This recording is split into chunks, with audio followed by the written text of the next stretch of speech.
pag-asa'y ihayag,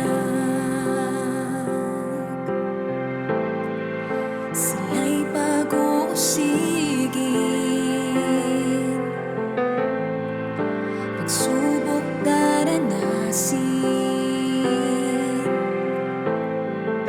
kay Kristo sila'y nabubuhay,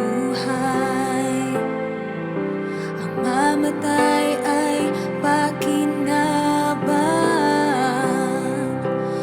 oras ng katotohanan, dala ng puno ng sambahayan,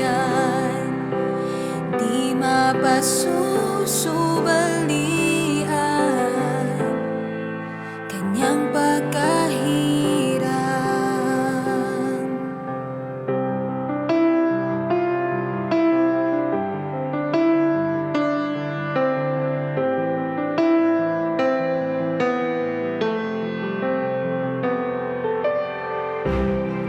Nagtuturo ng kabanalan, pag-ibig niya sa kawan. Ihahanda ang mga banal sa pagdating ng kanyang anak. Sila'y pag-uusigin, pagsubok daranasin, kay Kristo sila'y nabubuhay, ang mamatay ay pakinabang, oras ng katotohanan, dala ng puno ng sambahayan, hindi mapasusubalian, kanyang pagkahirang. Oras ng katotohanan, dala ng puno ng sambahayan, hindi mapasusubalian, kanyang pagkahirang.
During this Lenten season, we are invited to deeply reflect on the significance of what our Lord Jesus Christ accomplished on the cross, a sacrifice that cannot be matched by any human effort. This is a time for sincere meditation, repentance, and turning back to God, where we are called to examine our hearts, our lives, and our faith. Muli, ito ang Oras ng Katotohanan Classics na nagdadala ng mga aral na nagbibigay linaw sa ating kaligtasan at nagpapaalaala sa atin ng dakilang pagmamahal ng Diyos. Saksihan natin ang mensahe ng Diyos na dala ng ating minamahal na late Apostle Arsenio T. Ferriol. Naway lalo nating maunawaan at maramdaman na ang kaligtasan ay hindi nagmumula sa sariling kakayahan, kundi sa dakilang ginawa ng Panginoon para sa atin. Isang biyaya na dapat tayong magpasalamat sa Diyos, sambahin Siya, at luwalhatiin sa araw-araw, na ang kabutihan ni Kristo ay makita sa ating buhay. Muli kaming bumabati sa bawat sa inyo sa pangalan ng ating Panginoong Kristo. Ang ating teksto ay masusumpungan sa Juan 20 at ang talata ay 31. Ngunit ang mga ito'y nangasulat upang kayo magsisampalataya na si Jesus ay ang Kristo, ang anak ng Diyos, at sa inyong pananampalataya ay magkaroon kayo ng buhay sa kanyang pangalan. Narito ang sinasabi ng Biblia. Ngunit kung titingnan natin, pagka ang Biblia ay hinahawakan, parang lumalabas yung Biblia ay nagsasalita tungkol sa relihiyon ng isang tao. Kaya parang naipapakahulugan tuloy na ang Biblia ay Biblia na nagpapahayag ng relihiyon. Bakit? Sapagkat yung mga nangangaral ng Biblia ay binibigyang halaga mula sa Biblia rin yung kanilang relihiyon. Kaya pinapakahulugan ng marami na pagka ang Biblia ay binabasa, ayan, nangangaral ng relihiyon. Ngunit sa ating teksto ay malinaw na ang salita ng Panginoon ay hindi relihiyon ang sinasabi ng Biblia. Ulitin natin ang basa. Ngunit ang mga ito'y nangasulat. Alin yun? Ang Biblia. Na ano ang nilalaman? Upang kayo magsisampalataya na si Jesus ay siyang Kristo, ang anak ng Diyos, at sa inyong pananampalataya ay magkaroon kayo ng buhay sa inyong pangalan. Ay kung babasahin natin ito ayon sa pakahulugan ng tao na nakatingin sa nagbabasa ng Biblia, sa kanilang mentality na kanilang ipinapaniwala na ang Biblia ay mensahe ng relihiyon, nung taong nangangaral, parang lalabas ay ganito. Ngunit ang mga ito'y nangasulat upang kayo magsipaniwala sa aming relihiyon, na siyang relihiyon ni Kristo, kaya ang pangalan ni Kristo ay pangalan ng aming relihiyon. At sa inyong pananampalataya kay Kristo na nasa aming relihiyon, ay magkaroon kayo ng buhay. Bakit binasa kong ganun? Iyon nga ang pakahulugan ng mga tao. Na pagka binabasa ang Biblia, naghahawak ng Biblia, relihiyon niya ang ipinapangaral. Pero hindi yan ang nabasa natin sa loob ng Biblia. But these are written that ye might believe that Jesus is the Christ. Hindi sinabi nito that you might believe that our religion and your religion is the one that is being preached, and by believing in that religion, you might have life. Hindi ganun. Okay, pumunta tayo talagang sa sinasabi ng Biblia. Ano sinasabi? Upang kayo magsisampalataya na si Jesus ay ang Kristo. O bakit? May pagkakaiba ba yung Jesus at Kristo? Bakit hindi lamang natin idiritso na kayo sumampalataya kay Hesus Kristo? Hindi ganun eh. Kung ganon, wala na tayong liliwanagin pa sa Biblia. Kung ganon, nang sabi, upang kayo magsisampalataya kay Hesus Kristo. Hindi ganon eh. Kundi kayo'y magsisampalataya na itong si Jesus ay may kalagayan. ang Kristo ay may kalagayan. That you will not only believe in Jesus Christ, but you must know the difference, ang pagkakaiba ng Jesus at ang Kristo. Ngayon, titingnan natin sa Biblia, ano ba ang pagkakaiba? Bakit kinakailangan manampalataya ka na si Jesus ay siyang Kristo? Bakit hindi na lamang Hesus Kristo? Kaya nga ang Biblia nagbibigay ng pagkakaiba na dapat kang sumampalataya kung sino itong si Jesus, na ang Jesus na ito, sa ibang kalagayan, ay siya ring Kristo sa ibang kalagayan. Mayroong pagkakaiba sa Jesus at ang Kristo. Ano ang pagkakaiba ngayon? Tingnan natin sa Biblia. Kung wala ng pagkakaiba, sabi ko, di wala na tayong ipapahayag. Ito ang ating mababasa. Sa Roma, pangkat 1, babasahin ko ang talatang 2-3, na dito ipinapahayag ang tungkol sa Jesus. At sa 4 ay tungkol sa Jesus na siyang Kristo. Babasahin ko. Na kanyang ipinangako ng una sa pamagitan ng kanyang mga propeta sa mga banal na kasulatan. Ano raw mga kapatid, ang pangako ng Diyos sa pamagitan ng kanyang mga propeta sa mga banal na kasulatan tungkol sa kanyang anak na ipinanganak sa binhi ni David ayon sa laman. Ano raw ang unang ipinapangako ng Diyos sa kanyang mga banal na propeta na naaayon sa banal na kasulatan? Na itong anak ng Diyos na si Kristo ay ipapanganak sa binhi ni David. Na itong kanyang anak ay ipinanganak sa binhi ni David. Sino ang ipinanganak sa binhi ni David? Ang anak ng Diyos, ang Kristo, ay ipinanganak sa sangbahayan ni David. Ano si David? Tao. Ano si Maria at si Jose na ayon sa lahi ni David? Tao. Ano ang kanyang ipapanganak? Tao. Sino itong tao? Si Jesus.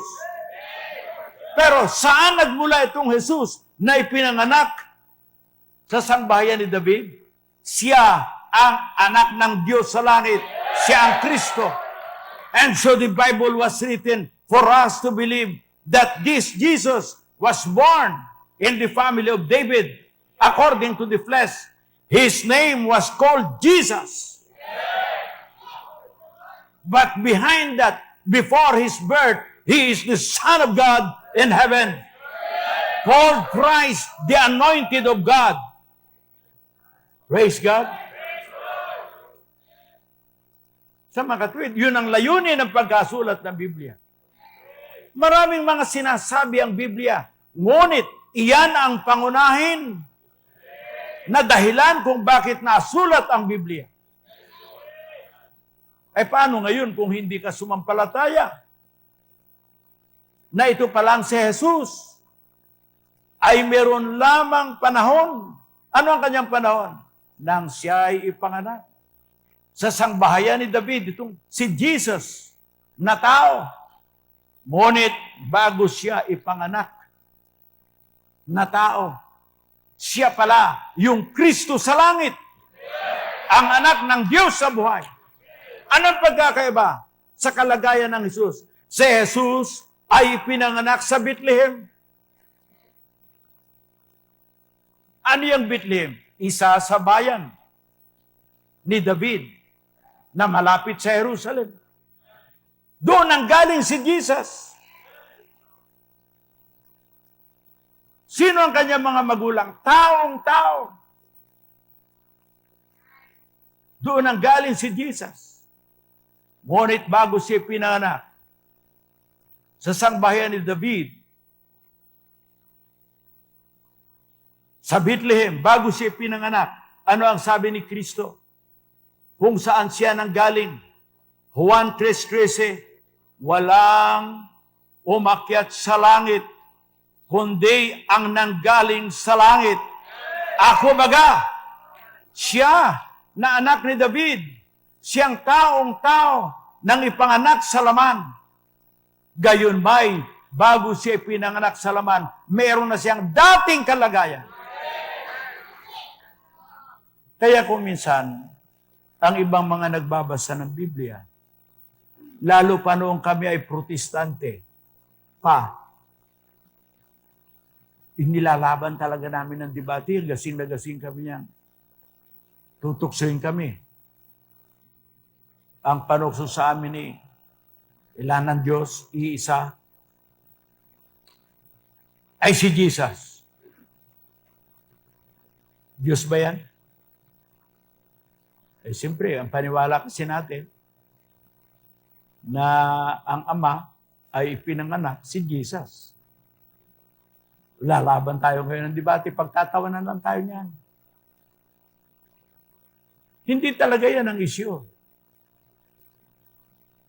Ang isyu ay walang pagtatalo, so it is not an issue.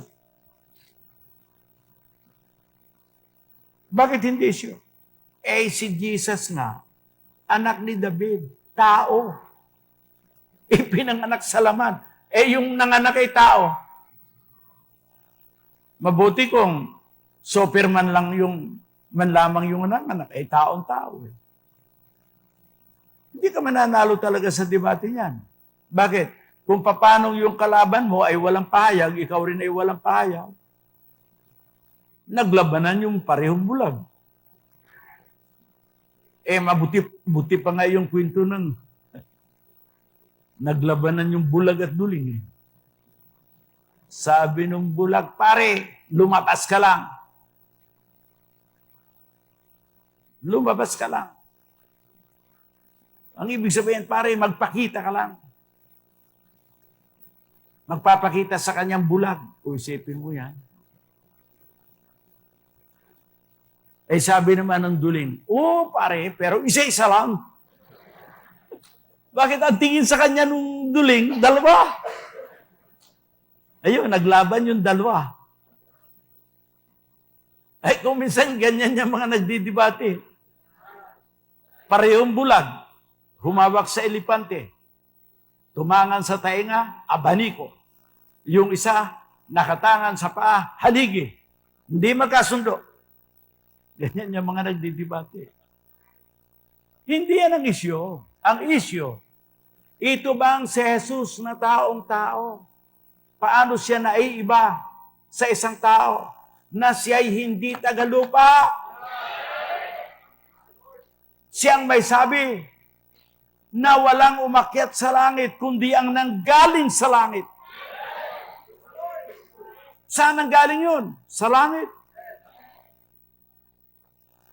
Iyan ang Jesus na ito, bagamat taong-tao, gayon may naiiba pa rin kaysa karaniwang tao.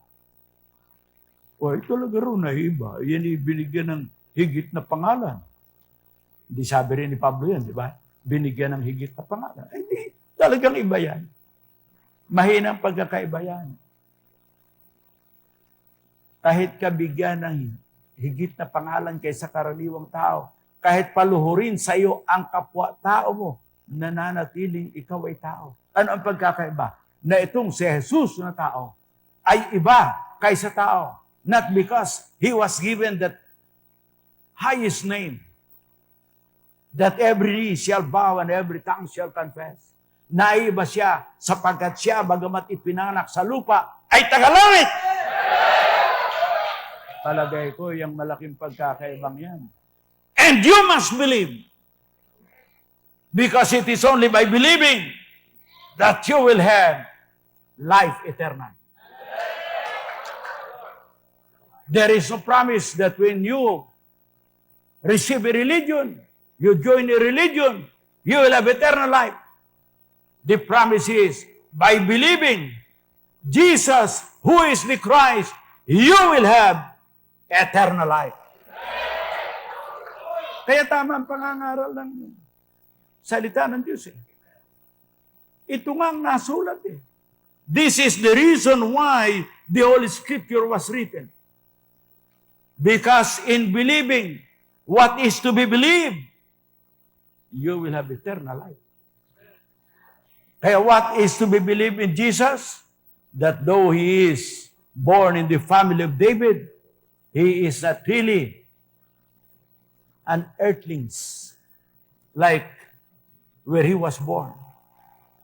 But though He became an earthlings, yet before His coming down, before He was sent by the Father, before He was entered to the world, Hebreo 1:5, siya'y dinala sa sangkalupaan. At nang siya'y dumating sa lupa, itong Kristong Espiritu sa langit ay binigyan ng laman at dugo. Hebreo 10:5. Purihin ang Panginoon. Pastor, bakit yan ang inyong pinapangaral? Because God wants us to have eternal life. And it is only by preaching this truth. For whosoever will believe shall have life eternal. Purihin ang Panginoon. Meron pa ba tayong mababasa ng ibang talata? Itong si Jesus, na siyang Kristo ay mayroong pinagmulan, na mayroon siyang dating kalagayan bago siya pinanganak na tao. Ito pang sinasabi sa pangkat-6 ng Juan at ang talata ay 62. Ano nga kung makita ninyong umaakyat ang anak ng tao sa kinarurunan niya ng una? Saan daw itong si Jesus na tao aakyat bilang tao, anak ng tao, ngunit siya ay mayroong aakyatan? Mga kapatid, saan siya aakyat? Sa kinarurunan niya noong una. This Jesus man, younger than many children of David, younger even than the Pharisees, very young. But before any man exists, he first exists with his Father in heaven. Pagka kayo'y maniniwala na si Kristo'y taong-tao, it's because you have not understand the full message of the Holy Scripture. What is the full message? That you might believe that this Jesus is the Christ. Praise the Lord. Eh, marami ka nang nalaman sa Biblia. Pero yung pinakapangunahin, pinakamahalaga na dapat mong malaman, na ikaw ay magkakaroon ng buhay na walang hanggan, eh na-miss mo. So you miss everything. For what shall it profit a man if he gain the whole world and loses his own soul? None at all. Wala kang napakinabang. Kapaguran lamang ng iyong katawan ang naging kayamanan mo. That will add to your misery. Because you have worked so much on earth, but at the end, you did not see life, but you ended in nothingness. And more than that, death in hell. Sayang ang relihiyon mo. Sayang ang pinag-aralan mo. Sayang ang lahat mong mabubuting pag-uugali. Ibinigay mo na sa lahat ng dukha. Ang iyong katawan, sinunog pa. Wala rin kabuluhan. Because you have not known the love of God. And what is the love of God? That He sent His only begotten Son, the Christ, with Him. His only begotten Son with God, with Him. That when God began His work of creation, He was there beside His Father. He is the first before anything. And became co-workers of God. As God created all things, He created it through His Christ, the Son of the living God. 1:3. Hindi ako ang may sabi niyan. Ang paglikha pala ng Diyos ay merong kinakasangkapan. Hindi niya kinakasangkapan ng sino mang anghel. sapagkat ang mga anghel man ay nilikha din ng Diyos. Ngunit si Kristo, nagpasimula. Saan siya nagpasimula? Sa sinapupunan ng kanyang Ama. Praise the Lord! Yung iba naman, pipilosopuhin ka pa. Ay si Lazarus din daw sa sinapupunan ni Abraham. Ayun, inilayo. Huwag mong isasali yung sinapupunan ni Abraham. Doon sa sinapupunan na sabi ni Kristo, I came from where? From the bosom of my Father. John 1:18.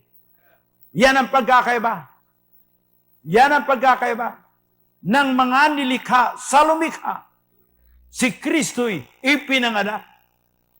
Ay kung pipilisupuhin naman, paano rin mga anak yun? Walang asawa. Ayan, ililigaw ka na naman. Pero ang ibig sabihin lamang ng anak, mga kapatid, ay nanggaling sa pinanggalingan. Ano yung pinanggalingan? Yun ang pinagmulan. Si Kristo ay tinatawag ding walang pasimula. Bakit? Sapagkat siya'y nanggaling sa walang pasimula. Si Kristo ay nanggaling sa walang pasimula. Saan yung walang pasimulang pinanggalingan niya? Ang Ama. Ngunit si Kristo ay may pinagmulan. Yun nga lang, nagpasimula siya sa walang pasimula. Pero lahat, nagmula sa paglikha. Nagmula sa kamay. Si Kristo, nagmula sa sinapupunan. Yung iba lang pinipilosopuhin. Pwede ba, dumiritso na lang tayo sa Biblia. At pag sinabi ng Biblia, tanggapin na natin. Yan pamimilisupo, lalong namamali ang tao. Kaya't maliwanag, mga kapatid, na alam na natin yung layunin ng Biblia sa makatuwid. Bago ang lahat, kung tayo nag-uumpisa pa lang, meron tayong magandang pasimula. Nagpasimula tayo sa talagang pasimula. I am the first and the last. Nagpasimula tayo sa talagang pasimula. Kanino tayo nagpasimula? Sa talagang pasimula. Purihin ang Panginoon, may maganda kang pasimula. At ang iyong magiging wakas, kanino ka magwawakas? Doon sa hinahantungan ng lahat ng bagay. Yan ang isa sa kahulugan ng ang wakas. Humahantong ka. Saan nagwawakas ang buhay ng tao sa lupa? Sa kawalan, sa libingan. Huling hinantungan niya. Ang tao kung mayroong karurunan ay sa Panginoon din. Praise the Lord. Huwag nating ipalagay na tayo magwawakas, kaya pinapalitan ko ang salita. Bakit pinapalitan ko? Pinapalitan ko. Hindi pinapalitan ko ang kahulugan, kundi pinapaliwanag na maliwanag yung dapat maliwanagang kahulugan. We begin in the beginning and we will end where we came from. We came from that eternal beginning and we will be destined to Him who is eternal ending.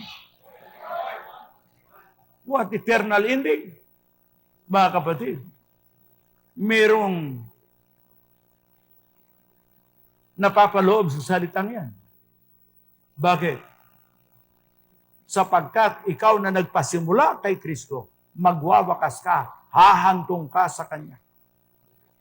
Men came from Him, and men will one day return to Him.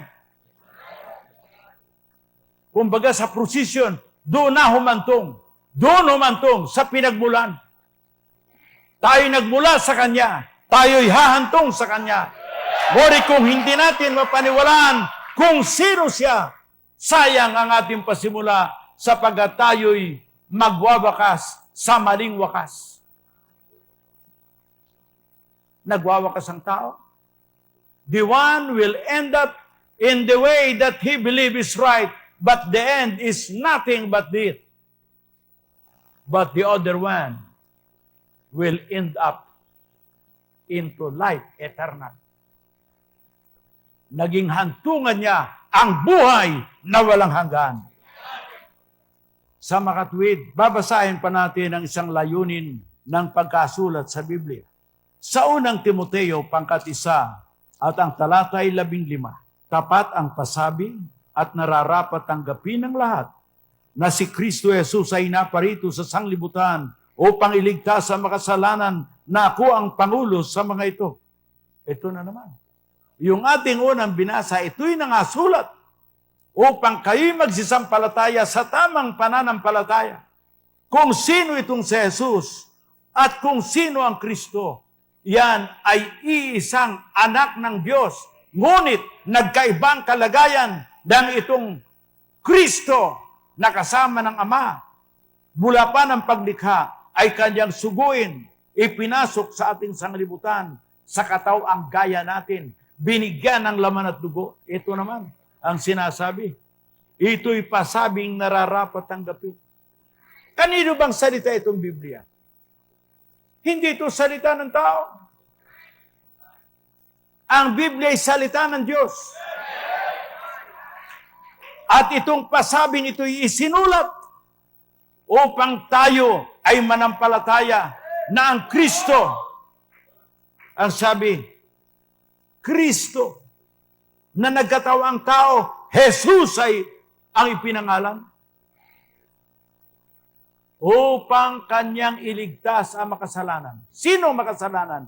Yung sumampalataya na ang Kristo ay naparito sa katawang tao, nagdusa, nagtiis ng mga pag-uupasala, nagtiis ng mga kaalimurahan, nagtiis na mabugbog, duran, hampasin, sugatan, at patayin, at ilibing. This was the Christ who came from heaven, who was born of a woman.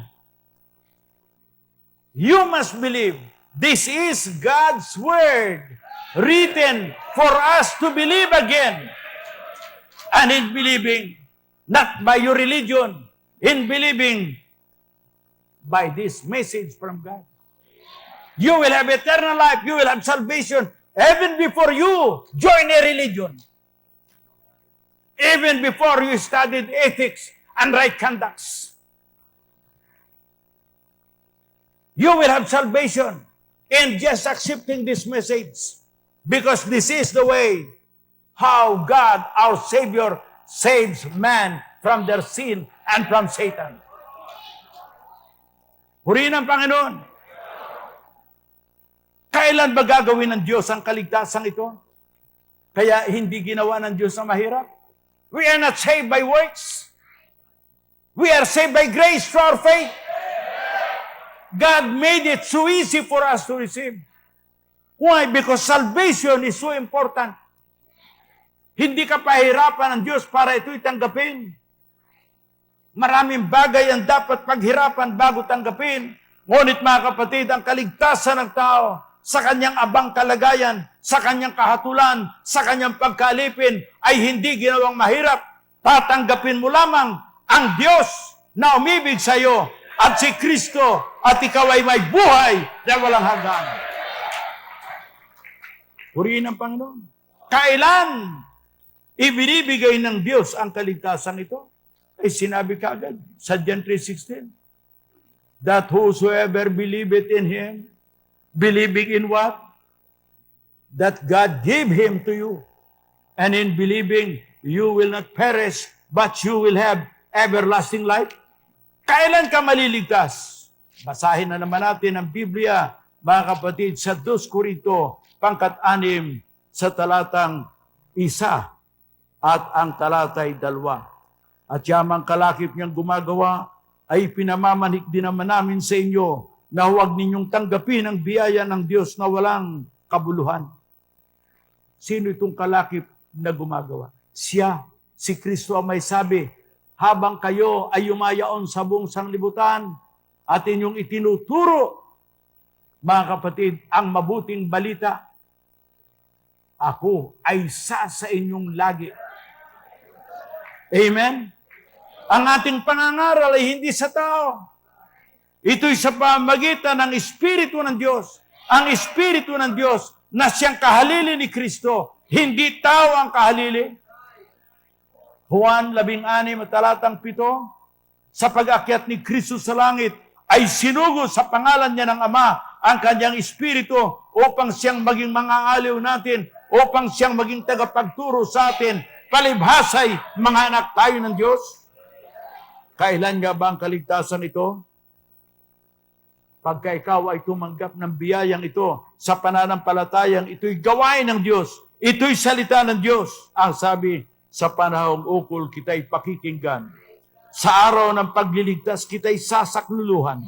Narito ngayon ang panahong ukol. Narito ngayon ang araw ng kaligtasan. Mga kababayan, mga nangangaral din ng relihiyon na gaya ko, ang pagkakaiba natin, ang kaligtasang itinuturo ng tao, ay maliligtas sa kana sa araw na yon. Ang itinuturo ng Biblia, ang ngayon, ang araw, ang oras ng kaligtasan. If ever you doubt and you will ask how, just believe and you will know. You will not be able to know by investigation. We will know if we believe, because the Holy Spirit will teach us. The Holy Spirit will make it happen to us. Ang sabi ng isa sa mga propeta, iligtas mo ako at magiging ligtas. Pagalingin mo ako at ako'y gagaling. Amen? What is their salvation? They know they are saved because the reality comes to them. Purihin ang Panginoon. Bakit alam mong si Kristo yung manggagamot? Pinagaling ka. Bakit alam mong si Kristo ay tagapagligtas? Iniligtas ka. Kailan? Huwag mong sasabihin, ako'y gagawa pa ng ganito, gagawa pa ako. Iba't ibang pinapagawa. Sa isang tao ay pinitin siya, indulhensya. Sa isang tao, yung kanyang mga utos. Sa isang tao, patitindahin ka ng libro. Sa isang tao, paglalakarin ka, nakaniktay, at gahol na gahol. Lahat kayong maliligtas pagka gawin ninyo ito. Sa Bible, we are saved by grace. Through faith, niliwanag pa, not of works. May reklamo pa.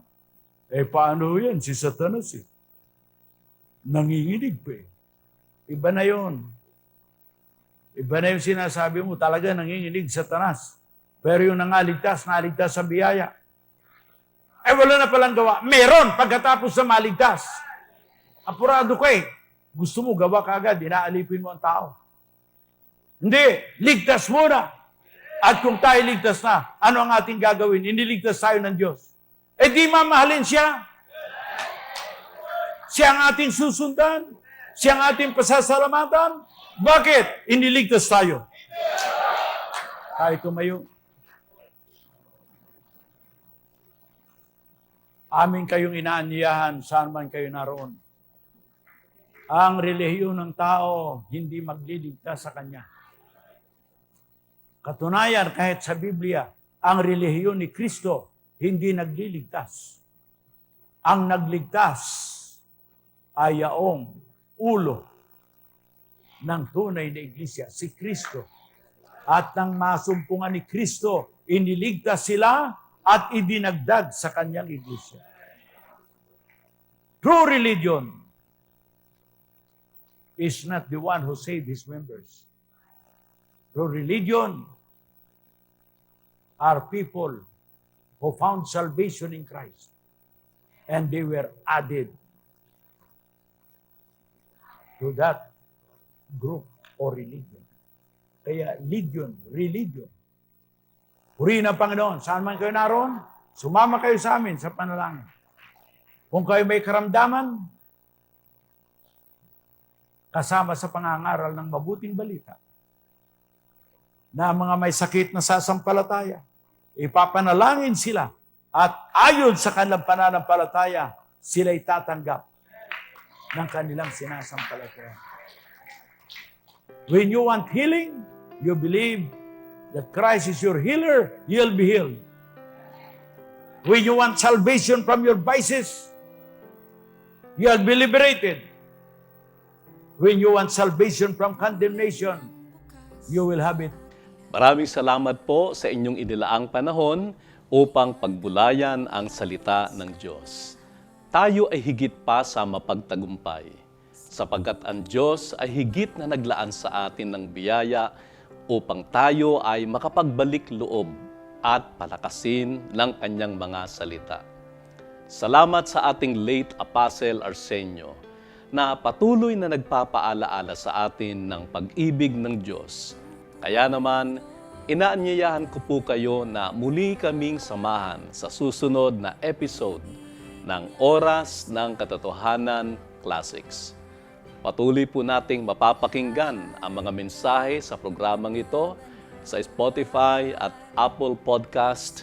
I-search lamang ang Oras ng Katotohanan Classics, i-follow ito at i-click ang notification button upang maging updated sa mga bagong uploaded messages. Atin ding panoorin at suportahan ang Oras ng Katotohanan with Apostle Jonathan S. Ferriol. Tuwing linggo, alas 7 ng umaga sa TV5. Kung meron kayong mga panalangin, maaari lamang pong i-contact ang mga numerong naka-flash sa inyong screen. Maraming salamat pong muli. Ako po si Pastor Rod Surilla. Magandang gabi sa ating lahat. Bahayan, hindi mapasusubalian kanyang pagkahirap.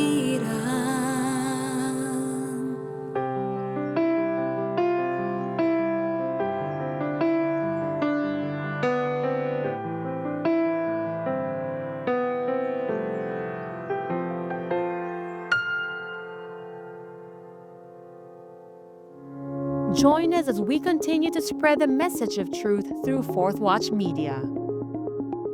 Prayer Power. Fourth Watch News. Apostles' Take. Exploits of Faith. Oras ng Katotohanan Classics. Home Free Radio Philippines and USA. Hora de la Verdad. Sure Word Magazine. Life Radio Lucena. Life Radio Santiago. Wherever you are, we are with you, bringing the truth of God's Word and changing lives one broadcast at a time. Stay tuned, stay inspired, and always keep your eyes on Fourth Watch Media, evangelizing the lost, edifying the saints.